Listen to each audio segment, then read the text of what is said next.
vous l'avez dit, il faut déjà corriger. Est-ce que vous pensez que le fait de corriger, ça suffit juste exactement, en tout cas, pour aller vers les objectifs visés par les ODD? Oui, les ODD ont bien fixé le cap. Aujourd'hui, il faut, selon les termes des ODD, il faut des enseignants qualifiés pour officier dans les classes. Il faut des enseignants motivés aussi. La qualification professionnelle et la motivation, ce sont des données recommandées fortement par l'ODD 4. Et donc, il revient au gouvernement de mettre en œuvre cela. Et je dis qu'au Sénégal, nous avons noté beaucoup d'insuffisances à ce niveau-là. Il faut donc que le gouvernement s'attelle à corriger ces insuffisances-là pour qu'on ait une éducation de qualité à offrir à nos apprenants. Parce que l'évaluation qui vient d'être faite tout récemment par des organismes spécialisés montre qu'à travers le monde, notamment dans les pays du tiers-monde, il y a 1,5 milliard d'enfants qui sont à l'école, mais dont le niveau des acquisitions apprentissage est extrêmement faible. Donc c'est un investissement à perte. C'est-à-dire des gens qui sont à l'école, mais qui n'ont ni les connaissances, ni les compétences qu'il faut.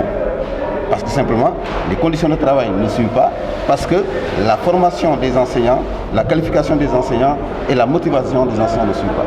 Donc c'est très grave que de scolariser simplement sans veiller à ce que les élèves fassent une bonne acquisition des compétences et des connaissances qu'il faut. Le défi aussi à relever au Sénégal aujourd'hui, c'est en tout cas le déficit enseignant. Est-ce que vous pouvez revenir là-dessus? Oui, le déficit enseignant, il est là. L'UNESCO a évalué, il va y avoir un déficit de près de 70 millions d'enseignants à travers le monde pour réaliser l'ODD 4. Pourquoi? Eh bien parce que la profession enseignante connaît en ce moment-là une dévalorisation importante à tous égards.